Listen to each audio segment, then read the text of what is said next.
Halo guys, kita lanjut bab yang kemarin. Nah, di atas telah dikatakan bahwa Romawi dapat mencapai puncak perkembangan sistem ketatanegaraannya menjadi suatu imperium atau kerajaan dunia. Di dalam stadium imperium ini, bangsa Romawi banyak mempergunakan ajaran kaum Stoa yang diciptakan oleh Zeno sebagai dasar daripada sistem ketatanegaraannya.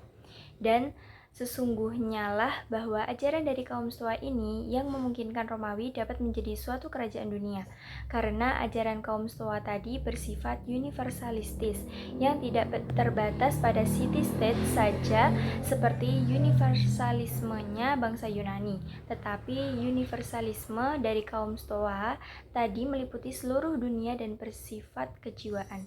Hanya saja bedanya, meskipun universalisme dari bangsa Romawi tadi yang dipergunakan sebagai dasar adalah ajaran kaum Stoa yang juga meliputi seluruh dunia, ialah bahwa universalisme bangsa Yunani dahulu, yaitu universalismenya Aristoteles, hanya meliputi polis dan bersifat kenegaraan. Kalau universalisme dari kaum Stoa yang diciptakan oleh Zeno meliputi seluruh dunia dan bersifat kejiwaan. Sedangkan universalisme dari bangsa Romawi meskipun juga meliputi seluruh dunia, tetapi bersifat politik ketatanegaraan. Di atas telah disebutkan adanya dua hal yang menunjukkan adanya perbedaan antara negara Yunani dan negara Romawi. Tetapi di samping itu sesungguhnya masih didapatkan perbedaan-perbedaan lagi yang lebih bersifat prinsipial, yaitu bahwa pada zaman Yunani, orang atau warga negara itu merupakan bagian daripada negara, sehingga dengan demikian warga negara tidak mempunyai hak apapun dan tidak dapat mengajukan gugatan-gugatan terhadap negara. Sedangkan pada zaman Romawi, orang atau warga negara itu dipisahkan dari negara, yang keadaannya masing-masing diatur oleh hukum yang berlainan. Hubungan antara warga negara yang satu dengan yang lain diatur oleh hukum privat atau perdata, sehingga mereka merasakan adanya kepastian hukum karena persengketaan antara mereka akan diadili berdasarkan imbangan yang objektif. Sedangkan hubungan-hubungan yang menyangkut negara diatur oleh hukum publik. Jadi dengan demikian, baik individu atau warga negara maupun negara masing-masing mempunyai hak-haknya sendiri. Bangunan hukum dari bangsa Romawi yang didasarkan atas perbedaan antara hukum privat atau hukum perdata dengan hukum publik ini semata-mata adalah hasil dari pikiran yuridis yang menyebabkan negara Romawi menjadi negara yang termasyhur. Selain daripada itu, kalau bangsa Yunani dahulu masih selalu mencampur adukan dalam arti belum memisahkan antara hukum dengan kesusilaan sehingga sifatnya kaku, lagi pula belum memisahkan antara pengertian negara dengan pengertian masyarakat. Sedangkan kalau bangsa Romawi telah melahirkan cara berpikir yang bersifat yuridis murni dan praktis. Hukum dengan kesusilaan dipisahkan benar-benar, juga antara negara dengan masyarakat. Negara dipandang sebagai bentuk pengertian yang abstrak yang dapat dibedakan dengan masyarakat. Atau azas yang diciptakan oleh bangsa Romawi sehingga dapat membentuk imperium kerajaan dunia ialah suatu sistem atau cara yang dengan itu golongan kecil atau minoritas dapat menguasai golongan besar atau mayoritas yang terdiri dari bangsa-bangsa asing, dan yang penting lagi yang pada waktu itu belum ada ialah sistem yang bagaimanakah yang dengan sistem itu dapat mempertahankan kekuasaan untuk selama-lamanya, dan bagaimana negara harus mempertahankan diri dari bahaya-bahaya yang mengancam, yang bahaya itu dapat menimbulkan perpecahan di dalam negara yang dapat membawa kehancuran. Sebagai akibat dari semakin berkembang dan meluasnya negara Romawi, maka pemerintahan tidak dapat dipimpin dan dilaksanakan secara sentral lagi. Maka lalu usaha untuk mengatasi hal yang demikian ini, negara dibagi-bagi menjadi daerah-daerah kerajaan yang disebut provinsi yang mempunyai pusat pemerintahan sendiri atau ibu kota yang dipimpin oleh seorang praetor. Dengan demikian, sistem demokrasi yang dijalankan dalam polis juga tidak dapat dilaksanakan dalam imperium, sebab kalau dijalankan akan timbul kemungkinan bahwa bangsa-bangsa yang telah ditaklukkannya itu dan yang telah tergabung dalam kerajaan Romawi akan bersatu dan memberontak kepada penguasa. Maka untuk mengatasi ini, bangsa Romawi telah menemukan sistem yang tanpa menghiraukan azas-azas kesusilaan kalau mengenai kepentingan negara. Meskipun sistem ini terkenal sangat buruk, tetapi sangat bermanfaat bagi yang melaksanakannya, yaitu azas memecah belah dan menguasai atau divide et impera. Azas ini mengandung pengertian bahwa masing-masing bangsa yang telah ditaklukkan itu tidak boleh saling mengadakan perhubungan karena ikatan-ikatan yang lahir dari perhubungan ini mungkin akan dapat membentuk suatu kesatuan dan memberontak kepada penguasa. Maka hal yang demikian adalah sangat berbahaya. Jadi, pokoknya praktek ketatanegaraan yang keras dari bangsa Romawi itu dipisahkan dengan nyata dari azas-azas kesusilaan. Jika sekiranya timbul pertalian-pertalian kesusilaan yang dianggap membahayakan negara, negara tidak akan segan-segan mematahkannya. Dengan demikian, maka penipuan, pengkhianatan, dan sebagainya diperkenankan, asalkan itu ditujukan untuk kepentingan negara. Praktek ketatanegaraan yang demikian ini nanti akan dirumuskan oleh Niccolo Machiavelli pada zaman Renaissance sebagai ajaran politiknya dalam bentuk teoritis yuridis. Setelah negara Romawi dibagi menjadi provinsi-provinsi yang dipimpin oleh seorang praetor, hukum yang berlaku diperluas dengan sistem baru yaitu yang disebut jus gentium atau hukum antar negara yang memuat aturan-aturan umum yang berlaku untuk semua bangsa. Hukum ini dianggap sebagai suatu ketentuan dari ratio yang abstrak yang sifatnya adil dan dianggap sama untuk setiap bangsa dan yang dianggap pula tidak mungkin salah. Dalam hal ini, ajaran kaum Stoa memegang peranan penting karena menyebabkan orang menjadi berpikir secara yuridis yang kemudian mencapai kesimpulan bahwa hukum alam dari pikiran yang abstrak di atas jus gentium, maka sampailah orang pada pemikiran jus naturale atau hukum alam. Ini berarti bahwa filsafat dari bangsa Yunani yang memuat hukum alam dari kaum Stoa telah mendasari. Demikianlah pandangan terhadap negara pada zaman Romawi yang ternyata di sini negara dibedakan dari masyarakat. Negara merupakan badan hukum di samping masyarakat. Negara mempunyai kepentingan dan tujuan tersendiri yang kadang-kadang dapat bertentangan dengan kepentingan dan tujuan masyarakat, tetapi kekuasaan negara tidaklah mutlak karena kekuasaan ini didapatkan dari rakyat dan dalam hukum privat negara dapat dituntut oleh warga negara untuk mengganti kerugian bila mana negara itu mengadakan tindakan-tindakan yang merugikan warga negaranya. Kekuasaan rakyat yang diserahkan kepada penguasa yaitu raja tadi sifatnya tidak turun-temurun.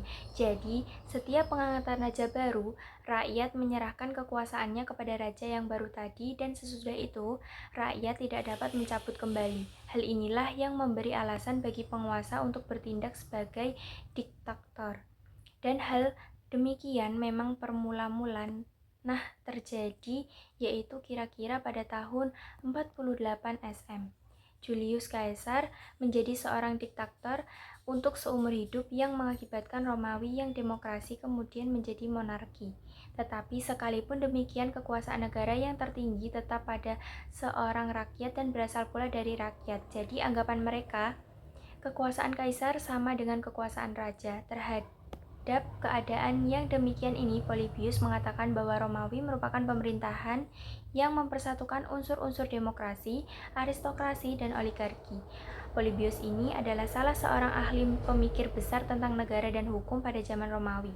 Pada umumnya, teori-teori kenegaraan pada zaman Romawi itu tidak menunjukkan buah pikiran yang asli karena mereka dalam banyak hal hanya melanjutkan saja ajaran-ajaran dari sarjana-sarjana klasik atau sarjana-sarjana dari Yunani.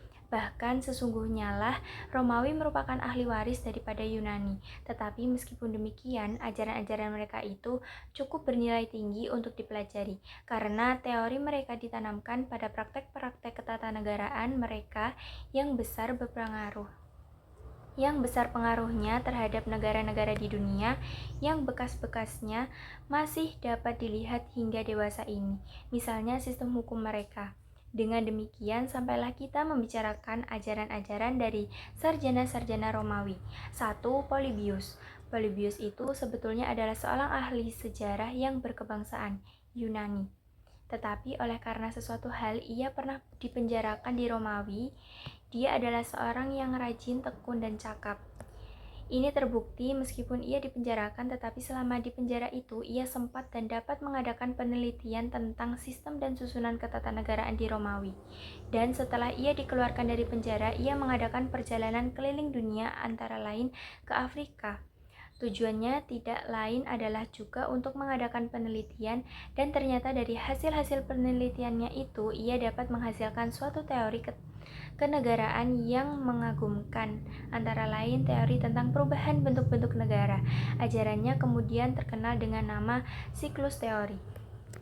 Karena menurut Polybius, bentuk negara atau pemerintahan yang satu sebenarnya adalah merupakan akibat daripada bentuk negara yang lain yang telah langsung mendahuluinya.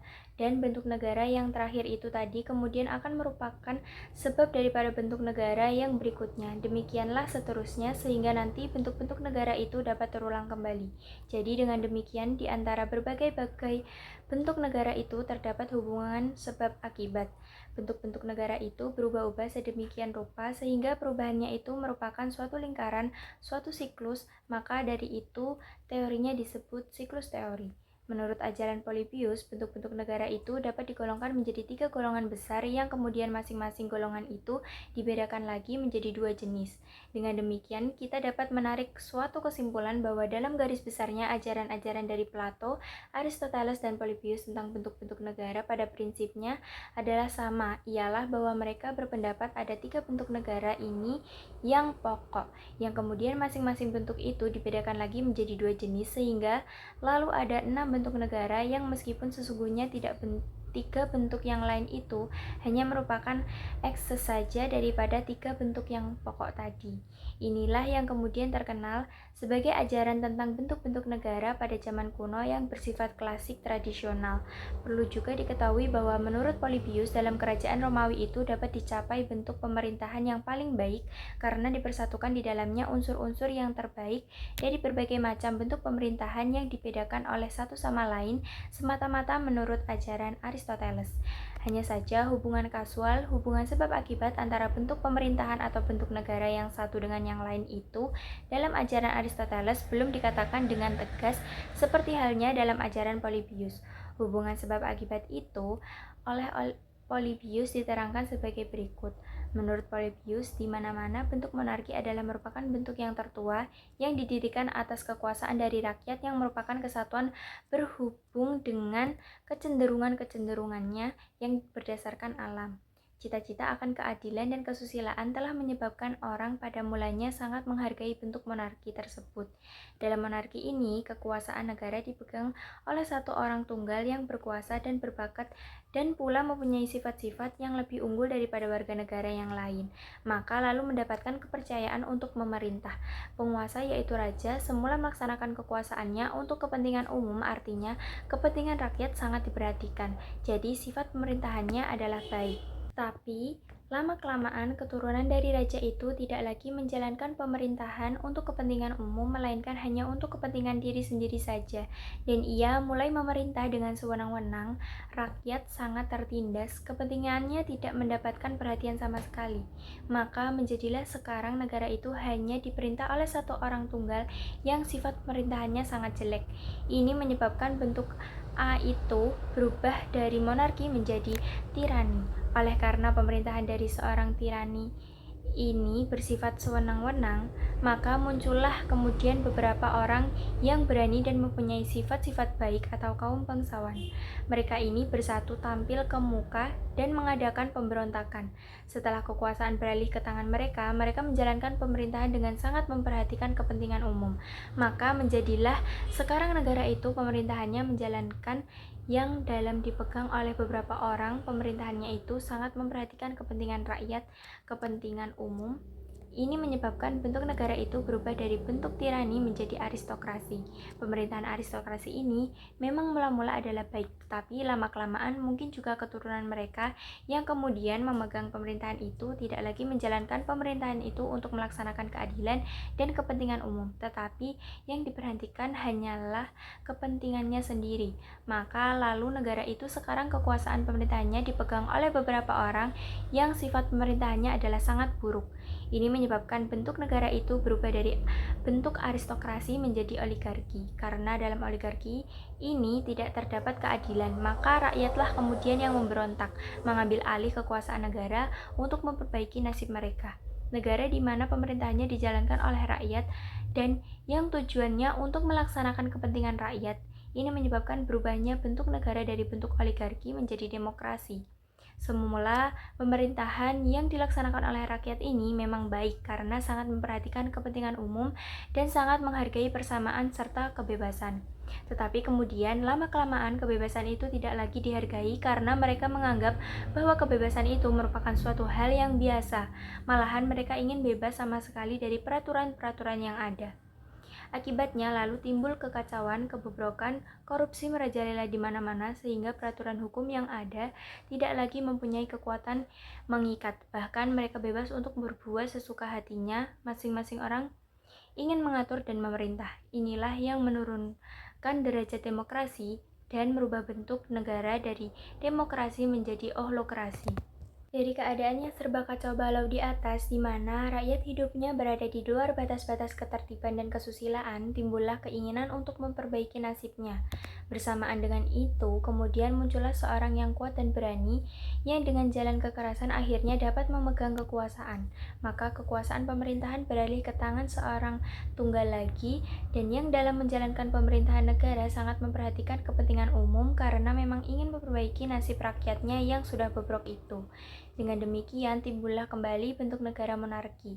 Ini berarti peredaran perubahan bentuk negara kembali mulai lagi dari asal mulanya. Terhadap keadaan negara yang selalu mengalami perubahan bentuk itu, Polybius untuk pertama kalinya mengajukan pikirannya bahwa untuk dapat mencegah keadaan itu harus didirikan bentuk pemerintahan baru di mana di dalamnya tergabung unsur-unsur yang lebih baik. Tetapi Polybius tidak menyebut-nyebut bentuk pemerintahan yang dimaksudkannya itu. Imperium Romawikah kiranya yang dimaksud? Karena mulai Polybius inilah bentuk pemerintahan Romawi menjadi terkenal dan mendapatkan banyak pujian. Dalam teori Polybius tersebut di atas, ternyata dapat dilihat bahwa dalam pemerintahan yang baik di dalamnya telah mengandung ekses yang buruk yang kemudian akan melahirkan bentuk negara yang buruk pula. Tetapi sebaliknya, di dalam pemerintahan yang buruk, di dalamnya telah terkandung benih-benih kebaikan yang kemudian akan melahirkan bentuk negara yang baik pula.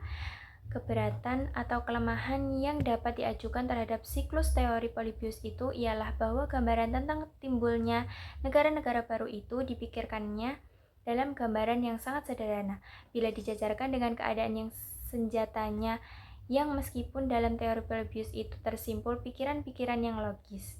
Sebab dalam kenyataannya tidaklah pernah ada atau terjadi seperti apa yang digambarkan dalam pikiran Polybius itu. Memang bentuk-bentuk negara atau pemerintahan itu dapat selalu mengalami perubahan-perubahan menurut perkembangan dan keadaan zamannya. Hal ini telah dikemukakan oleh baik Plato maupun Aristoteles, tetapi tidaklah mungkin bahwa dalam ilmu sosial itu suatu sebab yang sama selalu mengakibatkan keadaan yang sama yang telah pernah terjadi. Jadi, misalnya, kalau menurut Polybius, bentuk monarki itu selalu akan mengakibatkan timbulnya bentuk tirani, tetapi dalam kenyataannya mungkin juga bentuk monarki itu tidak mengakibatkan timbulnya tirani, melainkan sekaligus langsung berubah ke bentuk demokrasi. Tetapi bagaimanapun ajarannya itu tetap berharga dan bernilai tinggi karena memang ajarannya inilah yang menyebabkan Polybius menjadi termasyhur dan terkenal, yang meskipun termasyhur dan terkenalnya itu bukan karena keaslian daripada pikiran-pikiran yang abstrak tentang negara dan hukum daripadanya, melainkan karena teori-teori dari ajaran kaum Stoa ditanamkan di dalam ajarannya yang kemudian juga dilaksanakan dalam praktek hukum bangsa Romawi. 2. Cicero. Cicero adalah seorang ahli pemikir terbesar tentang negara dan hukum advokat dari bangsa Romawi. Ia hidup pada tahun 106 sampai 43 SM. Ia juga seorang ahli kesusastraan dan ahli pidato. Pernah pula ia menjadi seorang dalam banyak hal. Ia meniru hasil-hasil karya dari sarjana-sarjana Yunani. Ini terjadi dari nama kedua buah buku karangannya yang sangat termasyhur, yaitu De Republica atau tentang negara dan De Legibus atau tentang hukum atau tentang undang-undang. Dalam kedua buku karangannya itu ternyata dengan jelas bahwa susunannya meniru susunan daripada buku-buku karangan Plato. Tetapi meskipun demikian, isinya jauh lebih kurang bernilai bila dibandingkan dengan buku-buku karangan Plato, karena Cicero tidak banyak menunjukkan hasil pikiran-pikirannya yang asli. Negara menurut Cicero adanya itu adalah merupakan suatu keharusan dan yang harus didasarkan atas ratio manusia. Ajaran Cicero ini sebetulnya meniru dan disesuaikan dengan ajaran kaum Stoa. Pengertian ratio di sini yang dimaksud oleh Cicero adalah ratio yang murni, yaitu yang didasarkan atau menurut hukum alam kodrat. Jadi tidaklah seperti ajaran Epicurus yang menganggap bahwa negara itu adalah merupakan hasil daripada perbuatan manusia dan fungsinya hanya sebagai alat saja daripada manusia untuk memenuhi kebutuhannya. Mengenai bentuk pemerintahan, Cicero berpendapat bahwa bentuk yang baik itu adalah bentuk yang merupakan campuran dari 3 bentuk pemerintahan yang baik-baik pula. Kiranya di sini yang dimaksudkan adalah campuran dari bentuk pemerintahan monarki, aristokrasi, dan republik. Tetap meskipun tiap-tiap orang itu dapat mengambil bagian dalam pemerintahan, kiranya demokrasi adalah merupakan lawan daripada bentuk gabungan tersebut. Mengenai pendapatnya tentang hukum, Cicero mengatakan bahwa hukum yang baik adalah hukum yang didasarkan atas ratio yang murni tadi, dan oleh karena itu hukum positif harus berdasarkan atas dalil-dalil atau azas-azas hukum alam kodrat atau ratio yang murni. Jika tidak demikian, maka hukum positif tersebut tidak mempunyai kekuatan mengikat. Bagi Cicero, hukum adalah satu-satunya ikatan dalam negara, sedangkan keadilan itu hanya dapat dicari melulu untuk keperluan keadilan itu sendiri tanpa dicampuri pamrih tertentu. Akan tetapi, hukum alam dengan kesusilaan atau moral yang berdasarkan alam kodrat itu tidak dapat dipisah-pisahkan satu sama lain. Demikianlah ajaran kaum Stoa itu selalu mempengaruhi cara berpikir tentang negara dan hukum. Hal ini ada pula pada Seneca. Seneca yang pernah menjadi guru Kaisar Nero, ia meninggal pada tahun 65 sesudah Masehi. Pada waktu hidupnya, Romawi telah mengalami kebebrekannya. Kekuasaan negara hanya tinggal pada kekuatan bala tentaranya, raja-raja yang memegang pemerintahan telah rusak akhlaknya. Sedangkan orang hanya mempunyai kemungkinan menarik diri ke alam kebatinannya sendiri. Demikianlah juga yang dijalankan oleh Seneca. Mulai saat itu, orang mulai melepaskan diri dari adat kebiasaan luhur yang turun-temurun pada bangsa Romawi untuk mengabdi pada negara. Ini adalah merupakan suatu perubahan yang besar sesudah orang berabad-abad lamanya memegang teguh adat kebiasaan yang demikian. Orang mulai menjauhkan diri dari urusan-urusan kenegaraan dan mendalami kebatinannya. Pemerintahan dari Kaisar Marcus Aurelius yang tersusun dengan baik pun menunjukkan ketidakmampuannya melawan perkembangan sejarah yang berdasarkan alam kodrat itu. Dengan demikian, kerajaan dunia Romawi yang bagaimanapun kuatnya dan yang disusun menurut sistem ketatanegaraan yang praktis dan secara yuridis tetapi kaku, kerajaan ini jatuh dalam keadaan bobrok. Hal ini disebabkan karena adanya bagian yang lemah daripada susunan ketatanegaraannya, yaitu bagian sosial etis. Juga kelemahan itu terdapat pada sistem atau politik pemerintahannya, yaitu sistem Divide et Impera. Oleh karena itu, Imperium Romawi tidak dapat mencapai kerajaan nasional yang mempunyai kesatuan adat, kebiasaan, bahasa, agama, serta ketatanegaraan seperti kerajaan Yunani. Kerajaan Yunani dahulu sebagai negara yang kecil telah mempunyai kesatuan yang kuat, dapat menaklukkan kekuasaan yang besar dari Persia. Tadi telah dikatakan bahwa kelemahan daripada bangsa Romawi juga terletak pada sistemnya Divide et Impera, karena di sini orang dapat menggunakan tipu muslihat dan sebagainya asal itu untuk kepentingan negara. Hal ini menyebabkan setelah bangsa-bangsa yang ditaklukkan itu menjadi sadar kembali mengadakan perlawanan terhadap Romawi. Inilah hal-hal yang menyebabkan kerajaan dunia Romawi menjadi terpecah belah dan jatuh. Setelah jatuhnya Imperium Romawi, maka sejarah pemikiran tentang negara dan hukum memasuki zaman abad pertengahan. Pemikiran tentang negara dan hukum pada zaman abad pertengahan ini tidak secara langsung dikuasai oleh masalah-masalah keduniawian, terutama yang berhubungan dengan kepentingan-kepentingan material, dan bukan lagi dari sudut filsafat, melainkan ditinjau dari segi ketuhanan, dari segi agama. Dan memang sesungguhnya lah bahwa perkembangan sejarah pemikiran tentang negara dan hukum pada zaman abad pertengahan ini berbarengan dengan timbul dan berkembangnya agama Kristen yang nantinya akan menimbulkan ajaran tentang negara dan hukum yang bersifat teokratis. C. Zaman abad pertengahan.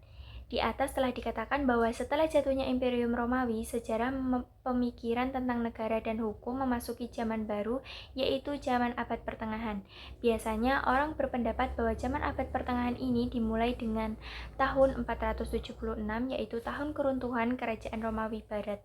Akan tetapi Agustinus ahli pemikir besar tentang negara dan hukum yang menciptakan ajaran-ajaran baru pada zaman itu hidup 430, sedangkan setengah abad lebih dahulu, yaitu pada tahun 354 jatuhnya Kerajaan Romawi Barat yang ditandai dengan penutupan praktek tentang negara dan hukum dari bangsa Romawi, baru terjadi setengah abad kemudian, dihitung dari tahun 476 tadi, yaitu dengan diselenggarakannya kodifikasi undang-undang oleh Raja Justinianus dari Kerajaan Romawi Timur. Dengan runtuhnya peradaban bangsa Romawi, maka tidak dapat dihindarkan lagi keruntuhan ketatanegaraannya. Sedang sebaliknya, kekuasaan dari agama Kristen semakin berkembang terus dan kemudian menggantikannya.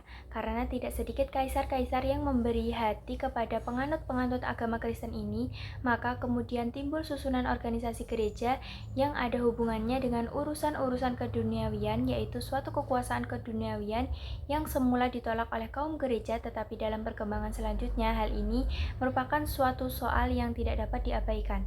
Pada zaman abad pertengahan ini tidak banyak memberikan kesempatan terhadap perkembangan pemikiran tentang negara dan hukum serta ilmu-ilmu pengetahuan lainnya, karena cara orang berpikir pada zaman abad pertengahan itu kurang kritis. Segala hal di dunia ini selalu dikembalikan kepada asalnya, yaitu Tuhan. Jadi terjadinya segala sesuatu di dunia ini karena sudah dikehendaki oleh Tuhan. Dengan demikian lenyaplah alasan yang kuat bagi orang untuk mengadakan pemikiran tentang negara dan hukum. Pemerintah kerajaan membiarkan segala sesuatunya di lapangan agama, kesusilaan, dan adat istiadat, asal saja hal itu semua tidak membahayakan kerajaannya, baik secara langsung maupun secara tidak langsung. Apa yang sejak semula menarik perhatian istimewa dari pemerintah Kerajaan Romawi terhadap penganut-penganut agama Kristen tersebut ialah adanya sikap yang istimewa dari mereka terhadap pemerintahan kerajaan, sebab mereka tidak mau mengenal dan menerima sikap yang lazim terhadap aliran-aliran lain dan berpendapat bahwa hanya mereka sajalah yang memiliki pengetahuan yang sempurna dan yang lebih tinggi artinya daripada yang lain-lain, dan pendirian mereka sekali-kali tidak dapat dan tidak mau mengakui yang lain-lain itu sederajat.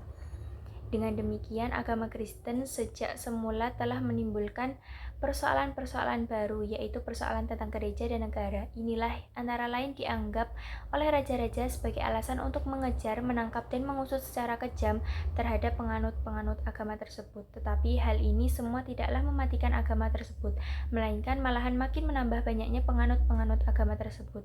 Menurut penganut-penganut agama Kristen tadi, tidak ada kekuasaan di dunia ini yang harus ditaati dengan secara patuh, karena pertama-tama yang harus ditaati adalah perintah Tuhan. Perintah penguasa hanya boleh ditaati apabila perintah itu tidak bertentangan dengan perintah Tuhan. Suatu aliran yang memperkuat ajaran agama ini ialah aliran skolastik, karena aliran skolastik ini menjelaskan bahwa ilmu itu harus mengabdi kepada agama. Jadi, sudah mulai sejak pada permulaan zaman abad pertengahan, pandangan hidup itu sangat dipengaruhi oleh ajaran-ajaran agama, lebih-lebih setelah agama Kristen ini diakui sebagai agama resmi daripada negara. Dan sebagai akibat daripada pengakuan ini, maka agama Kristen lalu mendirikan suatu organisasi yang kuat, yaitu organisasi gereja dengan dikepalai oleh seorang paus, sebagai wakil daripada Tuhan untuk memerintah di dunia. Sebagai akibat lebih lanjut ialah orang, juga pemeluk-pemeluk agama Kristen itu sendiri, tidak mempunyai kebebasan berpikir oleh karena segala-galanya harus tunduk kepada perintah Tuhan. Dan kalau ada perintah-perintah Tuhan yang tidak terang, yang boleh menafsirkan hanyalah pemimpin-pemimpin gereja, khususnya paus. Semula memang gereja itu hanya mempersoalkan soal-soal agama saja, soal-soal keagamaan saja, tetapi lama-kelamaan ikut juga mempersoalkan soal-soal keduniawian, juga soal-soal kenegaraan. Menurut pandangan yang teokratis dari agama Kristen ini, segala sesuatu yang ada di dunia ini adanya atas kehendak Tuhan, juga negara itu pada hakikatnya adanya adalah atas kehendak Tuhan. Kalau ada pertentangan mengenai hakikat dan sifat daripada negara, pertentangan mengenai sifat-sifat kekuasaan dan lain sebagainya, maka pertentangan itu sebetulnya adalah pertentangan atau perdebatan antara negara dengan gereja, antara raja dengan paus. Sedangkan yang menjadi pokok pangkal pertentangan itu tidak lain adalah siapakah di dunia ini yang dianggap sebagai wakil daripada Tuhan? Tegasnya, siapakah di dunia ini yang mempunyai kekuasaan yang tertinggi, yang dapat memutuskan dalam tingkat tertinggi dan terakhir, negara ataukah gereja, raja ataukah paus? Tetapi kiranya tidaklah boleh dilupakan bahwa sesungguhnya pada zaman abad pertengahan itu semua orang telah sepakat bahwa yang adalah Tuhan. Hanya saja kekuasaan tertinggi itu mempunyai pelaksanaannya di dunia ini, siapakah yang mewakilinya, raja ataukah paus? Inilah yang dipersoalkan. Mengenai hal ini, ada yang mengatakan bahwa yang menjadi wakil Tuhan di dunia ini, jadi yang mempunyai kekuasaan tertinggi di dunia ini adalah raja, tetapi ada pula yang mengatakan paus. Mereka yang menjadi penganut raja itu disebut kaum legis, sedangkan mereka yang menganut paus disebut kaum kanonis. Dari masing-masing pihak ini tidak ada yang mau mengalah. Segala tulisan-tulisan dan perdebatan-perdebatan berkisar pada soal-soal keagamaan dan kekuasaan. Tetapi sekali lagi kita harus ingat bahwa perbedaan berpikir mereka itu hanya terletak pada siapakah dunia ini, khususnya di dalam negara itu, yang mempunyai kekuasaan tertinggi, yang dianggap sebagai wakil daripada Tuhan, raja ataukah paus. Karena baik dari kaum legis maupun dari kaum kanonis, itu kedua-duanya berpendapat bahwa yang mempunyai kekuasaan tertinggi yang meliputi alam semesta ini adalah Tuhan. Cuma pelaksanaannya di dunia ini siapakah yang mewakili? Kaum legis mengatakan bahwa tidak hanya gereja saja yang mempunyai tugas dan tujuan etis memelihara keadilan dan ketertiban hukum, tetapi negara mempunyai juga, bahkan negara itu adanya lebih dahulu daripada gereja. Maka kekuasaan tertinggi di dunia ini harus ada pada tangan raja. Sedangkan kaum kanonis mengatakan bahwa kekuasaan yang asli di dunia ini ada pada paus, dan raja itu hanya mendapatkan kekuasaan tersebut dari paus. Jadi raja itu sebetulnya tidak memiliki kekuasaan yang asli.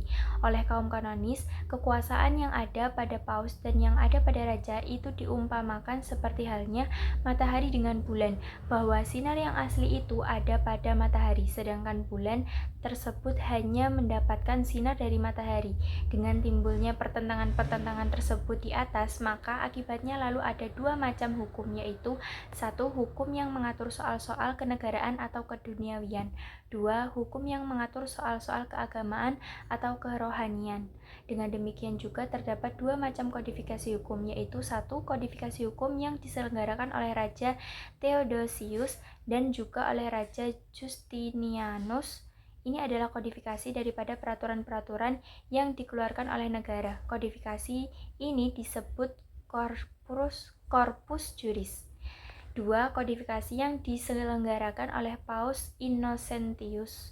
Ini adalah kodifikasi daripada peraturan-peraturan yang dikeluarkan oleh gereja. Kodifikasi ini disebut corpus juris canonici. Yang penting bagi kita adalah corpus juris, karena ini mengenai peraturan-peraturan dari negara. Corpus juris ini terdiri dari 4 bagian, yaitu 1. Instituten. Ini adalah sebuah ajaran tetapi mempunyai kekuatan mengikat seperti undang-undang. Kalau dalam undang-undang itu mengenai sesuatu hal tidak terdapat pengaturannya, maka pengaturan mengenai hal tersebut dapat dilihat di dalam instituten tadi. 2. Pandekten. Ini sebetulnya hanya merupakan penafsiran saja dari para sarjana terhadap sesuatu peraturan. 3.